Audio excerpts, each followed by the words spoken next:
Every single day, people walk into my office convinced they're doing everything right. They walk consistently, 30 minutes, sometimes more, and yet they come to me with knee pain, chronic fatigue, numbness in their legs, and a general feeling of getting worse, not better. The first question I ask is always the same. How exactly are you walking? And that's where things get interesting, because the problem almost never is that people walk too little. The problem is that they walk wrong. And wrong walking isn't just wasted effort. It actively destroys your joints, wrecks your posture, overloads your cardiovascular system, and drives chronic inflammation through your tissues. 15 years of practice, I see this picture over and over again. Subscribe and hit like right now. What you're about to hear, nobody is going to tell you at your next appointment. The system profits when you stay sick, not when you get well. Help Dr. Franklin reach 100,000 subscribers. Every single one counts. So let's start with the foundation. Why is walking after 50 not just a pleasant stroll, but a genuine medical necessity? Because after 50, your body launches an entire cascade of physiological changes. They are predictable, they are measurable, and you cannot afford to ignore them.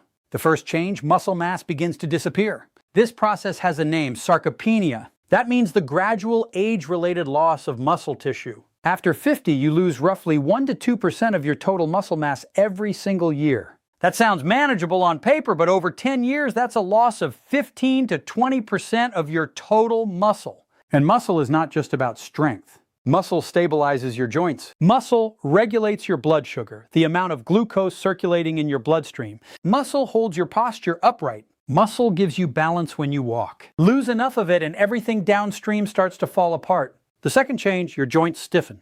Cartilage, the smooth cushioning tissue at the end of your bones, has no blood supply of its own. It gets its nutrition exclusively through movement. When you load a joint and move it, synovial fluid, that's the lubricating fluid inside the joint, gets pushed into the cartilage and delivers the nutrients it needs to stay healthy. Without regular movement, cartilage literally starves. It thins out. It loses elasticity. Eventually, it begins to break down. That breakdown is what we call osteoarthritis, and it is not inevitable. But you can absolutely accelerate it with the wrong habits. The third change, your metabolism slows down. Your basal metabolic rate, that's the number of calories your body burns just to keep itself alive at rest, drops by roughly 2 to 3% every 10 years after 50. That means the exact same lifestyle that kept your weight stable at 30 will cause you to gain weight at 55. Not because you changed anything, because your body changed. The fourth change, circulation becomes less efficient. Your blood vessel walls gradually lose elasticity. Your heart pumps with slightly less power. Peripheral circulation, meaning blood flow to the legs, the feet, the small vessels, deteriorates. This is exactly why so many people over 50 notice cold feet, nighttime leg cramps, and a heavy, tired feeling in their lower legs by the end of the day. And here's the critical point. Walking works on all 4 of those systems at once. It activates muscle. It triggers cartilage nutrition through movement. It accelerates metabolism. It improves circulation. Multiple studies confirm that people who walk regularly have significantly lower rates of cardiovascular disease, type 2 diabetes, a condition where the body stops managing blood sugar properly, osteoporosis, which is the thinning of bones, and cognitive decline. But, and this is the part nobody tells you, all of that only works when you walk correctly. Walk the wrong way and you don't get a smaller benefit, you get a new problem on top of the old ones. Let's go through every major mistake I see, starting with mistake number 1. You start your walk too fast. This is probably the single most common mistake I see across every age group, every fitness level. People step outside and immediately hit full pace. It seems logical. Why waste time warming up when you could just get moving? But your body is not a car. You don't just turn a key and have everything running at full capacity. Your body needs time to shift from rest to movement, and that transition cannot be skipped without consequences. Here's what actually happens in your body when you start too fast. First, your muscles are cold. The colder muscle fibers are, the less elastic they are. Less elasticity means higher risk of micro tears.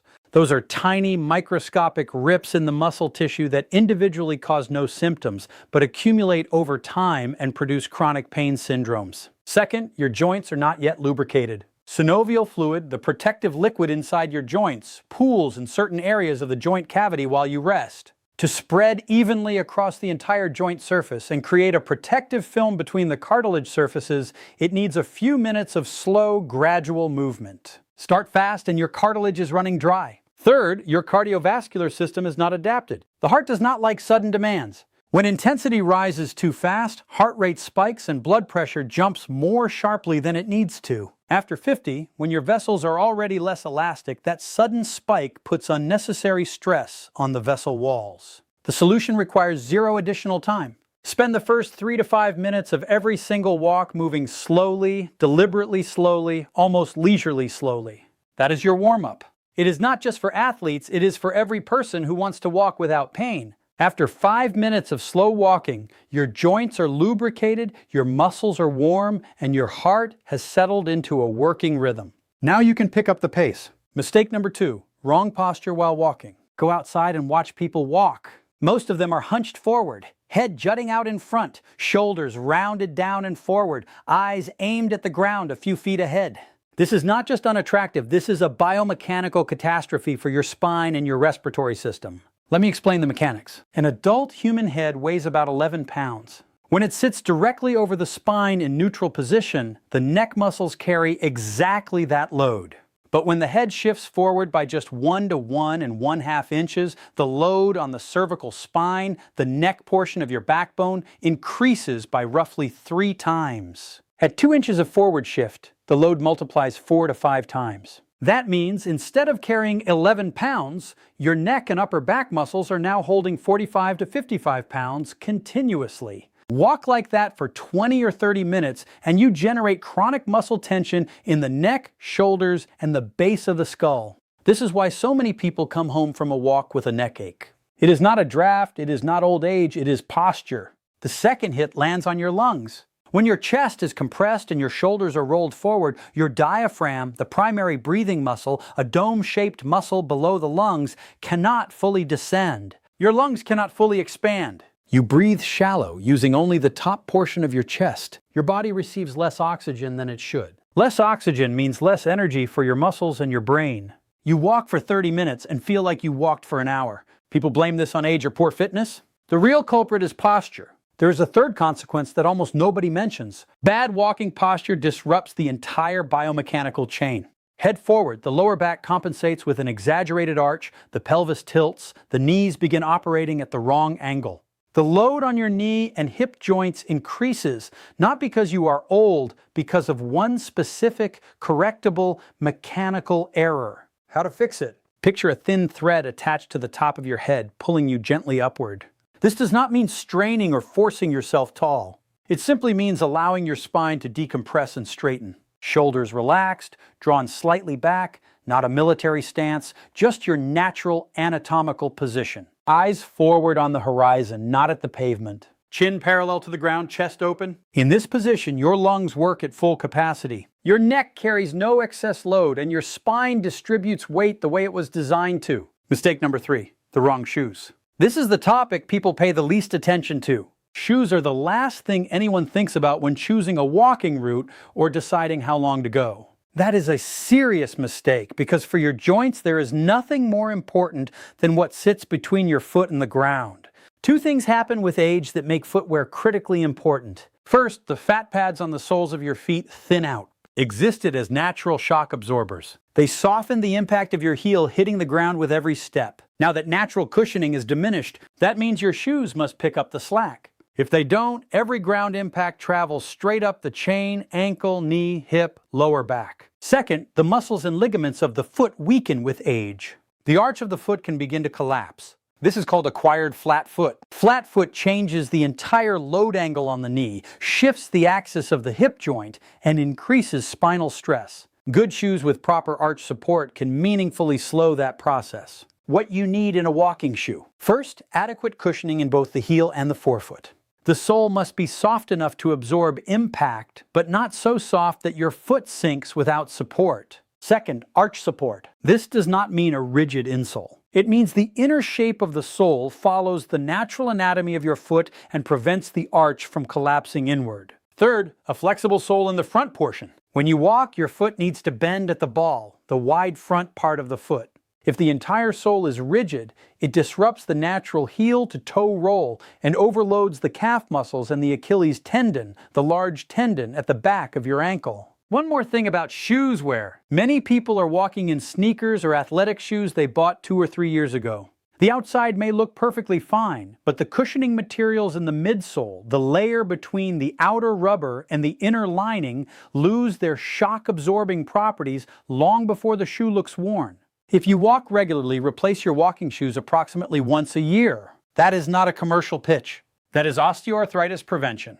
Mistake number 4, you walk rarely but for long distances when you do. This is an extremely common pattern. People are busy during the week, so they take one long walk on the weekend, an hour, sometimes 2. They come home tired, feel virtuous, and consider it their weekly fitness requirement. From a physiological standpoint, this approach is fundamentally wrong.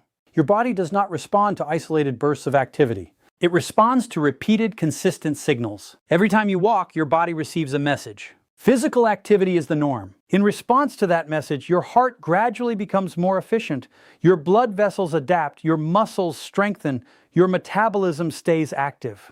This is called training adaptation, and it only occurs with repeated regular signals. One walk a week is too weak a signal. The body never adapts. The benefit stays minimal. Worse than that, a single long walk after several days of complete rest is a stress event for unprepared muscles. They are cold, unadapted, and on the following day they hurt. People draw the conclusion, walking is not for me. My joints are weak. That is the wrong conclusion.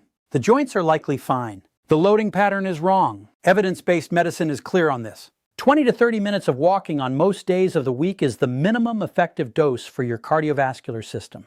That is the regimen that reduces your risk of heart attack, stroke, and type 2 diabetes. Not one long Sunday walk, but 5 to 6 shorter walks per week. Your body adapts to what repeats, only to what repeats. If you currently walk once a week, start with 3 times, not necessarily 20 minutes. Start with 10. After 2 weeks, add 5 more minutes. Gradual progression here is not weakness. It is strategy. Mistake number 5, your arms are motionless while you walk. Most people either hold their arms stiff at their sides, let them hang, or shove them in their pockets. It seems comfortable. In reality, it strips away a significant portion of walking's benefits and disrupts movement mechanics. Here is why. Walking is not just leg work. It is a whole body cross-pattern movement. When your left leg steps forward, your right arm swings forward and vice versa. This pattern, called cross-coordination, is hardwired into your nervous system. It distributes the load across your spine symmetrically and reduces the sideways twisting force on your trunk with every step. When your arms don't move, your spine must compensate for that asymmetry by over-rotating in the lower back region. For people who already have lower back issues, this can trigger pain. Second point, arm swing recruits the muscles of the shoulders, chest, and upper back. That means during a walk with proper arm movement, significantly more total muscle mass is active than during a walk with static arms. More active muscle means higher caloric expenditure, better circulation, more active metabolism. The exact same distance walked with proper arm swing delivers a stronger physiological effect. Third point, arm movement sets rhythm and improves coordination. This becomes especially important after 50 when coordination gradually declines. A steady rhythmic arm swing helps maintain a consistent stride and reduces the risk of losing balance. How to do it correctly. Bend your elbows slightly, roughly 90 degrees. Allow them to swing forward and back in natural rhythm, opposite to your leg movement. You do not need the exaggerated pumping action of competitive race walkers. Just stop pinning your arms to your body. After a few walks, you will feel the difference. Walking becomes easier and more rhythmic almost immediately. Mistake number 6, walking with your phone in your hand. 20 years ago, this mistake did not exist. Today, it is one of the most widespread things I see. People walk and look at a screen, reading messages, scrolling through a feed, and they believe they are taking care of their health. They are not. Start with posture. When you look at a phone you are holding in front of you, or worse, down by your waist, your head tilts downward. We already established what that does to the cervical spine. The load on your neck muscles increases 3 to 5 times. Your shoulders round forward. Your chest compresses. Breathing becomes shallow. Everything we discussed about poor posture happens, but now it is actively reinforced and intensified. Because with a phone, your head is angled lower than it would be with ordinary slouching.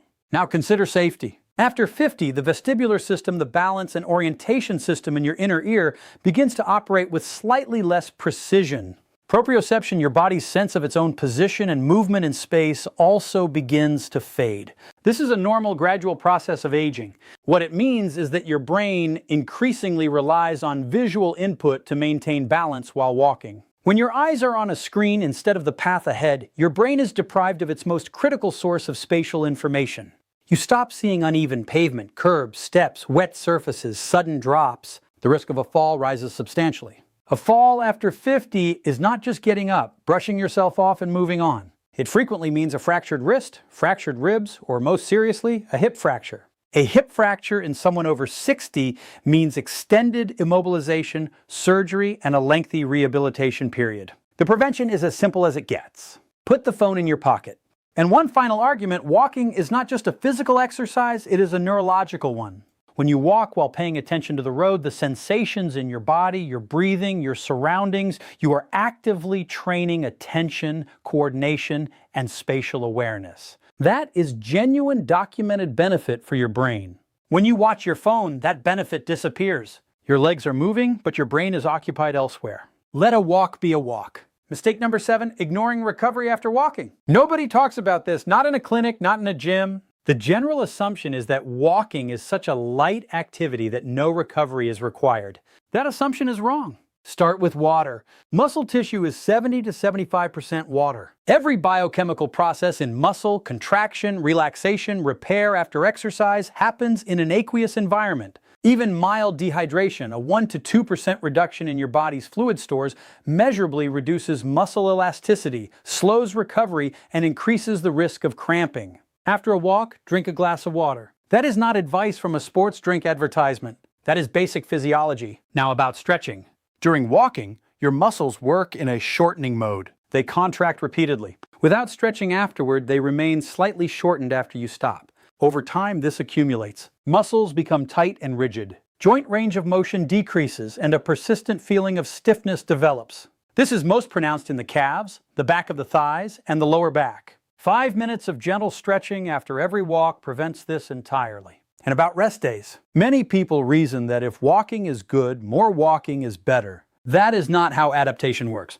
Your body does not adapt during exercise. It adapts during recovery. That is when muscle fibers reinforce themselves, when joints remodel in response to load, when the cardiovascular system restructures to handle the new demands. If you never give your body recovery time, adaptation does not occur. 1 to 2 rest days per week is not laziness. It is the correct protocol. Think of your walk not as an isolated exercise, but as part of a system. Movement, water, stretching, rest. Only as a complete system does it produce durable, long-term results. Now here is an important clinical observation that ties everything together. All 7 of these mistakes carry different levels of risk depending on your age. The damage caused by poor posture, worn-out shoes, and missing recovery time is 2 to 3 times more serious after 50 than it is at 30 because the resilience of your joints, blood vessels, and muscles decreases over time. The same mistake your body forgave at 30 without consequence will generate real symptoms at 55. How old are you? Write it in the comments. I want to know which age group this material hits closest to home for, so I can focus future content where you are right now. Now, a clear practical conclusion. Here is exactly what to do after watching this. 1. Adopt the slow start rule. The first 3 to 5 minutes of every walk, slow pace only. No exceptions. This costs you 0 additional time. You are simply starting slower. 2. Check your posture right now. Stand up, straighten your spine, draw your head gently upward, release your shoulders, and ease them slightly back. Hold that position. Memorize that feeling. Reproduce it every time you walk out the door. 3. Pick up your walking shoes and look at the soles. If they are unevenly worn, if you have been walking in them for more than a year consistently, it is time to replace them. This is one of the simplest, highest return investments you can make in your joint health. 4. Stop the 1 long walk a week habit. 20 to 30 minutes of walking 5 to 6 days a week. That is the target. If that seems like too much right now, start with 3 days. Add 1 day every 2 weeks. Gradual is sustainable. 5. Let your arms move. Bend your elbows, relax your shoulders, and allow your arms to swing in natural rhythm. Take them out of your pockets. 6. Phone goes in your pocket for the entire walk. No exceptions. If you need audio, music, a podcast, use earbuds. Just keep the screen out of your hands. 7 after every walk, a glass of water, and 5 minutes of stretching. 5 minutes. That is what stands between you and chronic muscle stiffness. Walking is one of the most accessible, safe, and effective tools available for maintaining your health after 50. You do not need a gym. You do not need expensive equipment. You do not need any special preparation. You need the right habits and a conscious approach. Small changes in how you walk produce real, long-term results for your heart, your joints, your brain, and your overall well-being. Nobody in a clinic is going to walk you through this. It is simply not how that system operates. It profits from treatment, not from prevention. That is exactly why this channel exists. Subscribe to Dr. Franklin, leave a like on this video, and help us reach 100,000 subscribers, one informed, healthy person at a time.